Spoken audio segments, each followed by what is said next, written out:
Many Canadian consumers are advocating for a Buy Canadian approach, but depending on the product, it's not always feasible, even when the item is doing just that, promoting Canadian industry.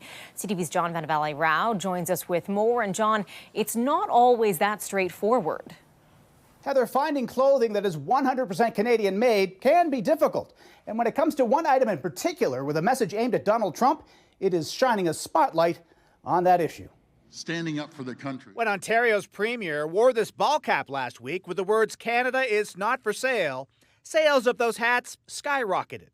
Many tens of thousands of hats have been sold directly to customers. And at several embroidery houses around Toronto, they're now working flat out 7 days a week, trying to keep up with demand. Running these hats, can't wait to get them in your hands.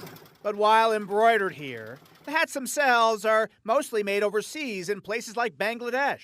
The guy behind them has been desperate to find somewhere in Canada to make them, but no one seems to have the capacity to deliver tens of thousands quickly.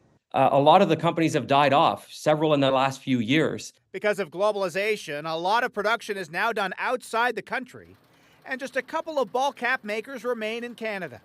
It's all drawing attention to the loss of manufacturing capacity. Julie Brown runs a store that proudly sells made-in-Canada clothing, including hats. She's seen a surge in supportive messages and hopes if demand increases, it may bring more manufacturing back home. So yeah, I mean, the more Canadians buy Canadian, the more those industries will grow. So, we need people to buy Canadian. As for the Canada is not for sale hats, 1,000 were shipped out today, and they plan to ship out 4,000 more starting on Monday. Heather? John, thank you.